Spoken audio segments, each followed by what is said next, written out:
Después vinieron otras tribus, y los tecos, para no desaparecer de plano, se unen a los indios tarascos y ya se fortalecen, y entre ambos derrotan a los aztecas, les ponen su buena madriza, las únicas tribus que derrotaron a los aztecas. Y esta es mi participación, nada más compartir con ustedes pues, esta nueva forma de tratar de dar a conocer la historia. Repito, tuve comentarios muy satisfactorios de compañeros de la Asociación de Cronistas por Michoacán, en forma personal, tanto ahí en el grupo, y aprovecho para informarles que estamos trabajando ahorita para traer la sede de una de las asambleas, de las primeras asambleas de la Asociación de Cronistas por Michoacán. Y vienen por lo menos 30, 40 cronistas de 40 municipios, y estamos trabajando en eso, estamos buscando apoyos, toda vez que esa reunión fue rechazada allá en Zamora, porque están ocupados con las festividades precisamente sobre la fundación de Zamora. Y vamos por buen camino, vamos a hacer algo bonito, y con el apoyo de todos ustedes, con su presencia, con el apoyo de la madre, muchísimas gracias, ¿no? Estamos trabajando de forma muy, muy intensa, y ya esto pues sin ningún afán ¿Qué fecha tendría eso? ¿Ande? ¿Qué fecha tendría eso? Están por darme la fecha, porque van a dar a conocer lo que es la última reunión, que se iba a hacer ahora en diciembre, pero no se ha dicho nada. Y yo pienso que sería entre febrero y marzo, cuando haya más presa, de más calidad. Pues sí. Ahora sí. Te voy a hacer una pregunta. ¿Qué entiendes por calidad? Tamaño, sabor, Sí, color, con sabor a fresa. consistencia, firmeza. Y siempre le pongo en los libritos una obra con sabor a fresa. ¿Sí? Yo siempre presumo la fresa aquí más mala de Jacona. Fíjense ustedes que nosotros comemos con los ojos, porque buscamos las fresas más grandes y luego las licuamos. ¡Qué barbaridad! Sí, agradecer a don Arturo el que se haya dado el tiempo y el espacio para escribir también su entrevista, en donde como poeta, como escritor, pues echa a volar la imaginación, y todo eso es válido en la forma de comunicarse. Voy a precisar nada más en algunos datos como para ir dando el seguimiento a la vida y obra del padre José Antonio Plancarte, aquí, en donde fue la cuna de su obra apostólica, por la que él se decidió, que siempre quiso hacer el bien. Entonces, lo primero. No, la bolsita nada más, está tapándome acá. Lo primero, el padre José Antonio nace en la Ciudad de México porque su mamá presentaba una enfermedad del corazón, y los lugares donde la medicina estaba más avanzada, como todo el mundo sabemos, pues eran en la Ciudad de México, Monterrey y Guadalajara, y ellos prefieren ir a la Ciudad de México, allá queda internada la señora. En ese tiempo nace el chiquito, y al siguiente día lo bautizan porque temen que también, pues que a él le afecte y que pueda morir. El chiquito, ya cuando está en posibilidad ya se recupera la señora y está en posibilidad de viajar, se regresan a su Zamora, de donde son sus padres. Aquí el muchachito, pues cruza los primeros 3, 4 añitos, 5, a los 7 años se lo llevan a Morelia, luego a Guadalajara, porque también allí estaban las mejores instituciones educativas para que el muchachito se formara. Luego saca su primaria en Guadalajara y lo traen a Morelia. A la edad de 14 años, porque en ese tiempo él entra al seminario no porque iba a ser sacerdote, sino porque eran los mejores establecimientos educativos de donde se podía sacar mejor provecho. Y a los 14 años, el padre José Antonio pierde a su papá, el señor Francisco Plancarte, y ya quedan heredados tanto él como sus hermanos. Quien se va a hacer cargo de sus estudios, de su preparación, va a ser su hermano mayor, José María. Él va a tener mucho que ver en la vida del padre José Antonio, en la vida y en la obra. Estando allí en Morelia, termina sus estudios, se pasa a Puebla. En Puebla van a expulsar a los obispos y arzobispos de aquí de México y le toca a su tío el señor Pelagio Antonio de la Bastida y Dávalos y se va a Europa. Sus hermanos ven oportuno que como va su tío, entonces ahora se lleva a tanto al padre José Antonio como a su hermanito Luis Plancarte, y los ingresan en la escuela de Santa María de Oscott, que está dirigida por los sacerdotes jesuitas, pero era casi un seminario ahí, porque la formación espiritual era lo primero. El padre José Antonio empieza la carrera de comercio y luego también estudia ingeniería. A los 19 años él recibe una carta de aquí de México donde le dicen que su mamá ha muerto.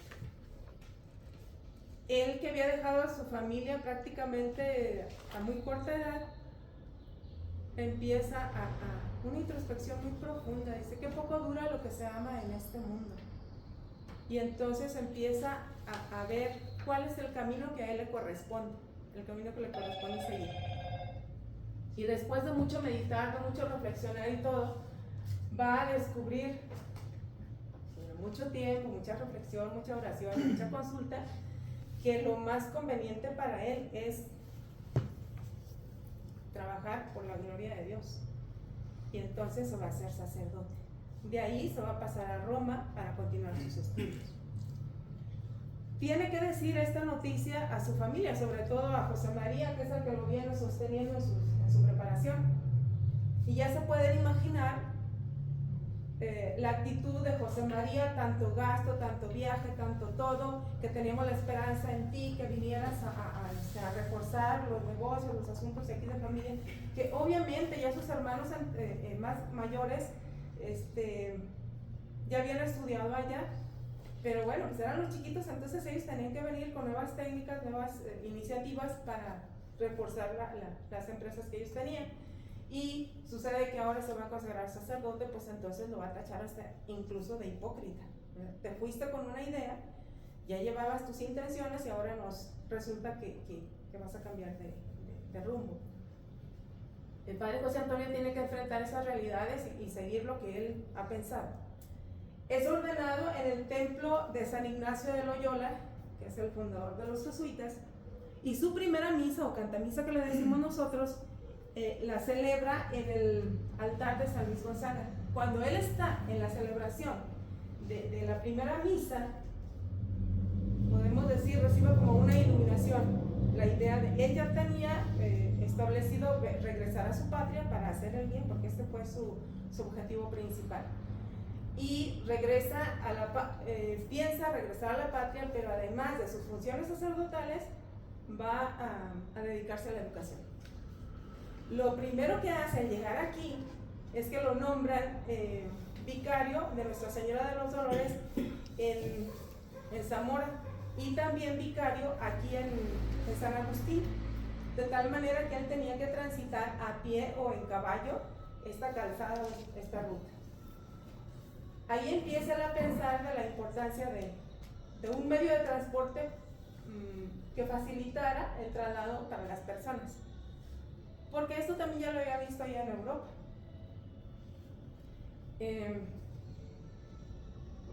Dura un tiempo, un año trabajando como vicario,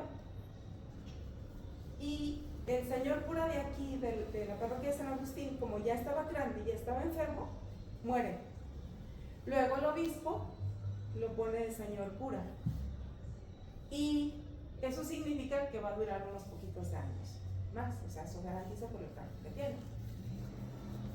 Como ya él había pensado en colaborar, en formar a la mujer, o sea, colaborar en la educación y principalmente la mujer, entonces compra ese terreno donde ahora está Palacio Municipal, que antes eran era casa de ejercicios, eran unas ruinas, y él las va a reconstruir.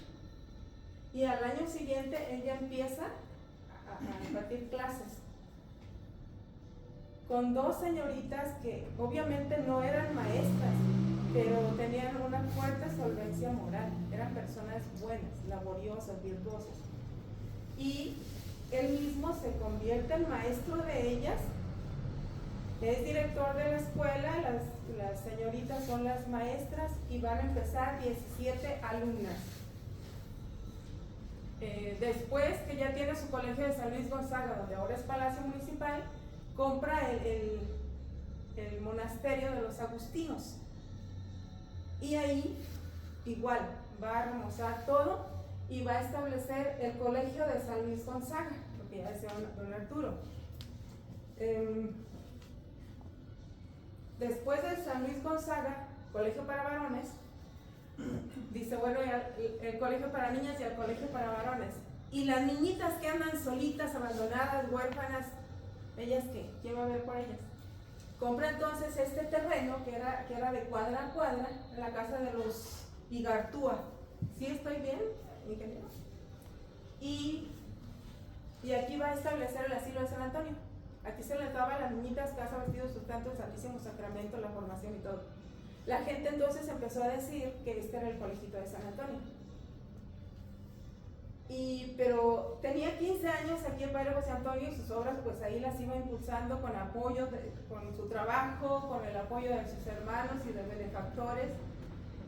Y a los 15 años de trabajo, pues le llega una carta en donde le dice que muchas gracias por sus servicios, pero ya no es necesario en este lugar. Y él lo ve providente, pues seguramente sí le puso triste, ¿verdad? Pero se va a la Ciudad de México en busca de nuevos horizontes y allá empieza a establecer colegios, de tal manera que él muere el día 26 de abril de 1898, dejando 21 obras fundadas, obras educativas, obras de misión y obras de salud. En la Ciudad de México, ¿qué va a hacer? Una encomienda que le había dado el Papa Pío IX antes de venirse a México, que era la reforma de los seminarios. Y entonces ahí va a tener mucho trabajo que hacer. Desde antes, desde que estaba aquí, el padre José Antonio empezó a mandar grupos de jóvenes que manifestaban vocación para el sacerdocio, porque a él le interesaba mucho que vinieran, que las personas de aquí se prepararan en Europa para que trajeran pues nuevas iniciativas, nuevas formas de mover este espacio, ¿no? Y estando allá, pues igual ya tenía mucho ejercicio y más experiencia, entonces va progresando también en eso. Viene la coronación de Nuestra Señora de Guadalupe, pero antes fue la coronación de aquí de Nuestra Señora de la Esperanza, a quien él quería muchísimo. Entonces, antes de la coronación, trabaja para la remodelación de la antigua capilla, de la antigua basílica, perdón. Y aparte, va a trabajar en la construcción del Templo Expiatorio Nacional de San Felipe de Jesús. Este templo duró 11 años la construcción y la mayor inversión o gasto, como queramos decir, fue en la cimentación, porque ustedes saben que México está sentado en el agua, ¿no? Ahí dice la canción que Guadalajara en un llano y México en una laguna. Entonces, eso lo estableció fuerte, la cimentación para poder levantar el Templo Expiatorio Nacional de San Felipe de Jesús, primer protomártir de aquí de México. Fue así a grandes rasgos la vida del padre José Antonio. Entonces, pues el gusto de él es haber dejado aquí 15 años de su vida y haber contribuido para la formación de la niñez y juventud, sobre todo la niñez femenina. Esta es a grandes rasgos la vida así de barniz, del padre José Antonio Blancarte Gabás. Ahora se va a leer. Cada día se prende